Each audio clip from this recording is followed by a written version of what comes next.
क्या आपने कभी सोचा है कि कोई इंसान इतना शांत कैसे रह सकता है जब उस पर अपनी ही प्रेमिका की हत्या का आरोप हो? जो होना था वो हो चुका है। पता चलने के बाद तुम क्या करोगे? ये शब्द उस युवक के बताए जा रहे हैं जिसे इंदौर पुलिस ने अपनी 24 वर्षीय एमबीए छात्रा प्रेमिका की हत्या के आरोप में गिरफ्तार किया।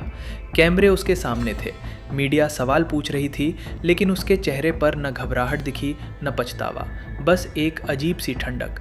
यही ठंडा रवैया इस पूरे मामले को और भी ज़्यादा विचलित करने वाला बना देता है।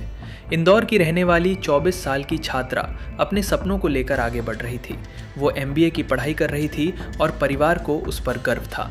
जिस दिन वो लापता हुई उस दिन भी सब कुछ सामान्य लग रहा था। वो घर से ये कहकर निकली कि उसे एक ज़रूरी काम से बाहर जाना है। उसके पिता ने उसे कलेक्ट्रेट कार्यालय के पास छोड़ा। बाद में उसने अपनी छोटी बहन से फ़ोन पर बात की और बताया कि वो अपने सहपाठी और बॉयफ्रेंड के साथ जन्मदिन की पार्टी में जाएगी और रात 11 बजे तक घर लौट आएगी। परिवार को ज़रा भी अंदेशा नहीं था कि ये उनकी आखिरी बातचीत होगी। रात करीब 11 बजे उसके फ़ोन से एक संदेश आया कि वो घर नहीं लौटेगी। इसके तुरंत बाद उसका फ़ोन बंद हो गया। परिवार चिंतित हो गया। कुछ ही समय बाद कॉलेज के व्हाट्सएप ग्रुप में उसके फ़ोन से आपत्तिजनक वीडियो पोस्ट किए गए। कॉलेज प्रशासन ने ये बात परिवार को बताई। अब मामला और गंभीर हो चुका था। लड़की और उसका कथित बॉयफ्रेंड दोनों के फ़ोन बंद थे।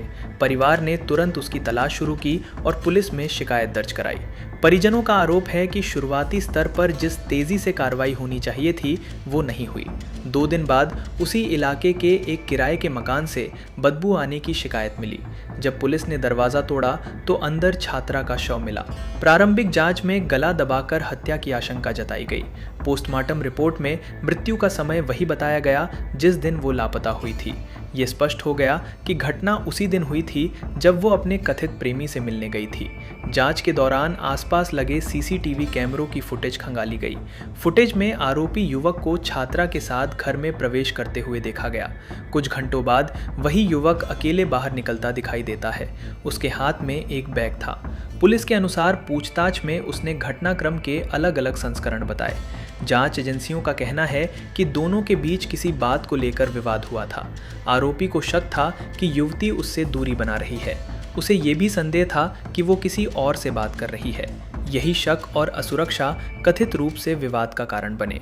पुलिस का आरोप है कि घटना के बाद पीड़िता के फ़ोन का इस्तेमाल कर वीडियो प्रसारित किए गए। इन वीडियो को कॉलेज ग्रुप और अन्य कॉन्टैक्ट्स तक भेजा गया। जांचकर्ता इसे डिजिटल उत्पीड़न और संभवतः सबूतों को प्रभावित करने की कोशिश के रूप में देख रहे हैं। ये पहलू इस मामले को और भी गंभीर बना देता है, क्योंकि इसमें केवल शारीरिक हिंसा ही नहीं बल्कि डिजिटल दुरुपयोग का भी तत्व शामिल है। गिरफ्तारी के बाद आरोपी का व्यवहार भी चर्चा में रहा। मीडिया से बातचीत में उसका शांत और लगभग चुनौतीपूर्ण अंदाज लोगों को चौंकाने वाला लगा। पुलिस के मुताबिक घटना के बाद वो इंदौर छोड़कर मुंबई चला गया था। वहाँ अलग अलग स्थानों पर रुकने और मोबाइल फ़ोन नष्ट करने की कोशिश करने की बात सामने आई। अंततः मुंबई पुलिस की मदद से उसे गिरफ्तार किया गया और इंदौर लाया गया। फिलहाल वो पुलिस हिरासत में है और जांच जारी है। ये ध्यान रखना ज़रूरी है कि पुलिस द्वारा लगाए गए आरोप अभी अदालत में साबित होने बाकी हैं। अंतिम फैसला न्यायालय ही करेगा। लेकिन इस घटना ने कई गंभीर सवाल खड़े कर दिए हैं। क्या रिश्तों में बढ़ता शक और नियंत्रण की भावना इतनी खतरनाक हो सकती है? क्या डिजिटल माध्यमों का दुरुपयोग आज युवाओं के लिए नया खतरा बन चुका है? और क्या गुमशुदगी की शिकायतों पर तत्काल और सख्त कार्रवाई से ऐसी घटनाओं को रोका जा सकता है? ये मामला केवल एक आपराधिक घटना नहीं है, बल्कि समाज के सामने एक चेतावनी भी है। रिश्तों में विश्वास और सम्मान की कमी जब असुरक्षा और गुस्से में बदल जाती है तो परिणाम विनाशकारी हो सकते हैं। अगर कोई भी व्यक्ति किसी रिश्ते में दबाव, धमकी या ब्लैकमेल का सामना कर रहा है तो चुप रहना समाधान नहीं है। समय पर मदद लेना और परिवार या कानून का सहारा लेना बेहद ज़रूरी है।